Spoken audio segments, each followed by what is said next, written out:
Chris Smith joins us from New York City. Thanks for joining me, Chris. Thanks for having me. To be fair, you also expect Andrew Cuomo to be New York's first governor, but I'd like to read a sentence from your article that sort of explains your argument.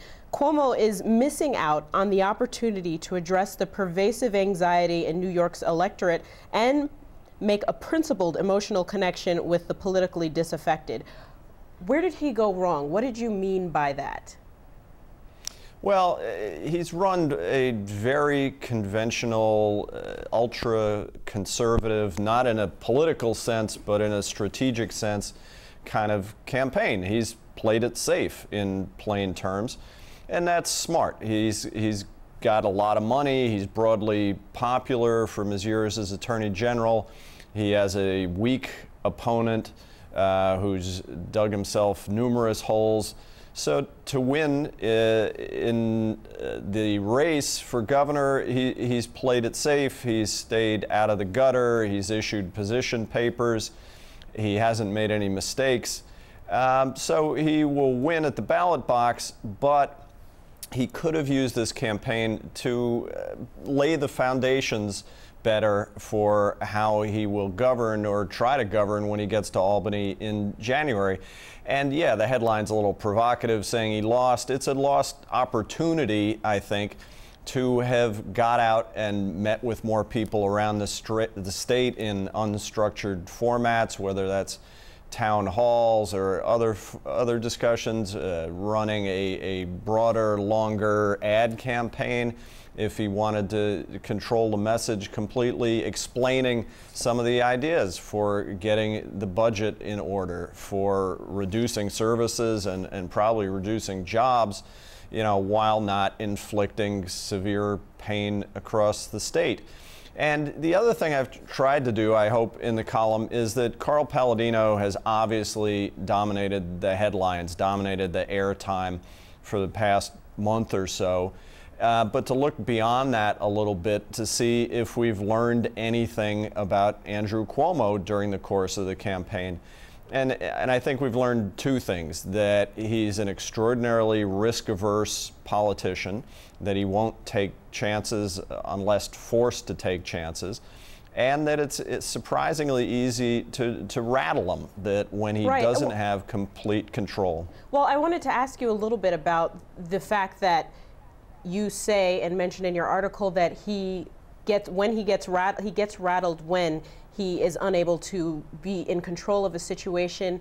What should New Yorkers take from that? Is that something we should be concerned with if he does become governor? Yeah, I mean, Albany has its own special brand of chaos. Things tend to be unpredictable. So how Cuomo reacts when things come at him that he hasn't anticipated will be a real test of whether he can be a good governor or not. Now, he goes in with, I think, an enormous advantage. It's broadly unpopular right now in the country to be a political insider. Cuomo, you know, undeniably has grown up in and around politics.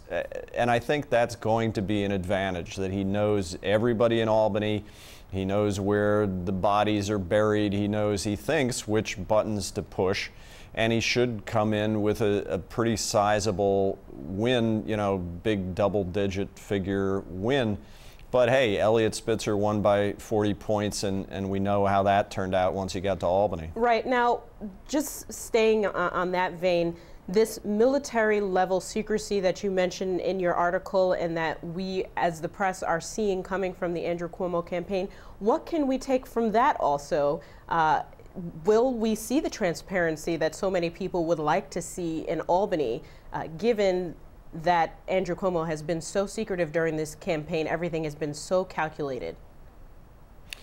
I think you'll probably see a pretty good degree of transparency in, you know, basic government functions, how agencies conduct their business in providing, you know, the required documentation or those kinds of things as decisions are rolled out, you know, explanations of why they were made.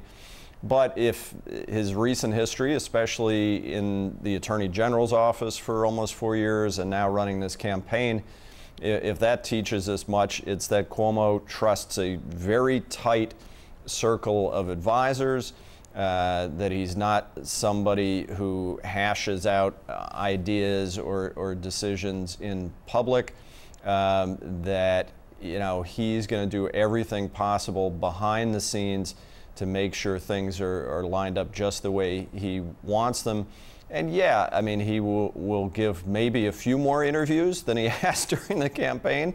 Liz Benjamin had one of the good rare ones, and he's going to, try to be a little more conversational with the Albany media, but he will also largely stick behind the podium and to controlled settings in rolling out his message.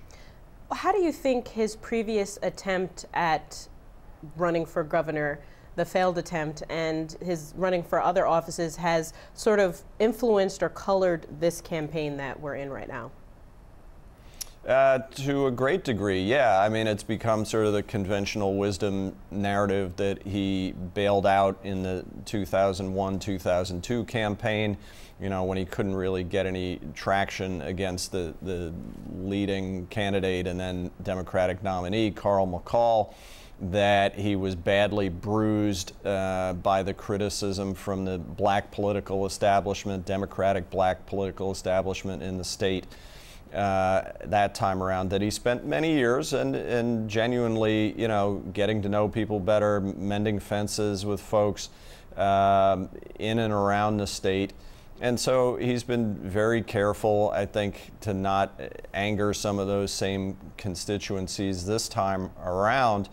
I think it's also influenced this campaign in the sense that he's very, very guarded in what he says. I mean, the thing that gets replayed endlessly from that brief campaign back in 01-02 was his criticism of Governor Pataki. I mean, you've seen nothing controversial or provocative or even, risky in the slightest sense coming out of his mouth, whether it was at the debate earlier this week or on the campaign trail. Yeah, which is why your article is a very interesting perspective, one that we haven't seen this campaign season, and we thank you so much for joining us and talking with us about it. Chris Smith, contributing editor for New York Magazine, thank you. Thanks for having me.